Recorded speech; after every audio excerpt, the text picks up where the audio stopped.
Oh yeah, this is gonna be epic. Integrated graphics, God of War on the Zenbook. No, we've got to turn that ultra off. Come on, let's go to low settings and we'll stick it at 1080p. It is 1080p anyway, so yep, 1080p.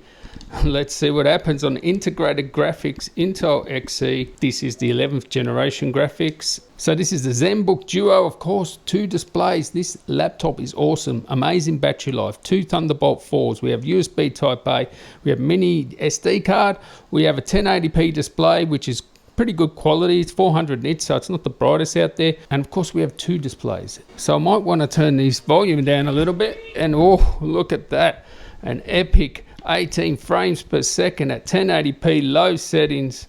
Yeah, that's what you get with integrated graphics. Actually, 30 FPS, look at that, 25, 30.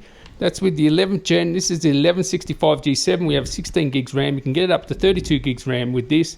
It is an awesome machine there. The only thing is the trackpad's to the right, which you may like or not like, and the keyboard shifted down a bit. This Ultrabook is an amazing laptop, but what we're going to do is we're going to turbocharge it. As you can see here, it is playable somewhat. You may want to go down to 720p if you really want to play this game, God of War, the latest games. It's actually amazing that on integrated graphics you can actually play AAA games and you'll get away with playing it. Just, you know, go down to 720. But, you know, if you want to turbocharge it, well, that's what we're going to do. We're going to give this laptop a little bit of help here. We're going to use a 3080 12GB version. We may use the 6900 XT, or maybe I'll save that for the review. But make sure you sub up if you want to see my comparison of the 6900 XT versus 12GB RTX 3080 using eGPUs and an Ultrabook, or a laptop at least anyway. And we'll see which is better. We'll actually hook it up to a Mac, that 6900 XT as well. So stay tuned for that video. But as you can see here, it's playable. And yeah, it's good that Ultrabooks can play this. And this actual Ultrabook, you can play this on battery, and the battery life is actually quite amazing on this laptop. But anyway, let's turbocharge it and let's see what happens. Alright, so now let's get rid of that stupid setting of, you know, low settings. We're going to go for ultra now. Let's go for it. Ultra, baby. That's the way we do it. We're at 1080p because the display is 1080p. And by the way, of course, if you go to an external monitor, you'll get higher FPS.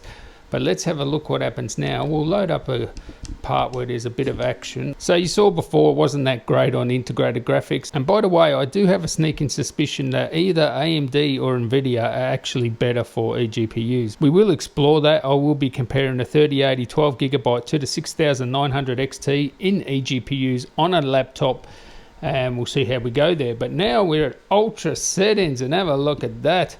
Ultra settings, 60 FPS, over 60 FPS, ultra settings 1080p. Now you might be thinking, well, 1080p, 60 FPS, that ain't that good. But this is ultra settings, 1, and 2, we're going back into the display. So if you go to an external monitor, you will get better FPS.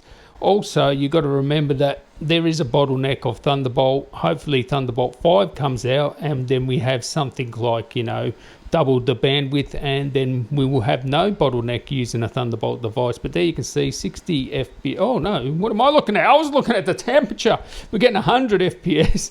Oh god, I was looking at the temperature there. You can see there the CPU 70 degrees. The CPU will be a little bit of a bottleneck too. You can see it's using 22 watts and we're using 76% of the CPU, 71 degrees, and we've got 80 frames per second there. Again, with the GPU at a nice and cool 60 degrees there, and we have 200 or 300 watts with this 12GB RTX 3080 using only 4700 megabytes of RAM. So here we go, here's the action. We'll see if the frame rate drops when the action happens here.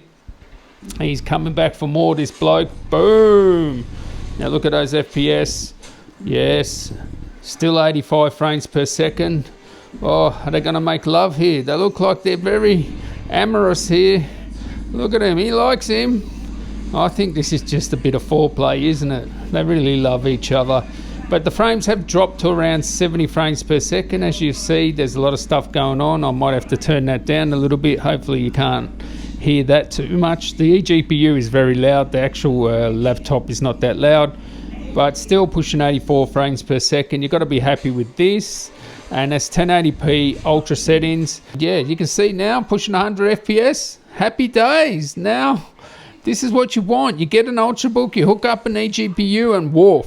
That's what I'm talking about. 100 FPS, 1080p, ultra settings. You can play any game you want, nice and smooth. I love it. So eGPUs and Thunderbolt is the best thing ever.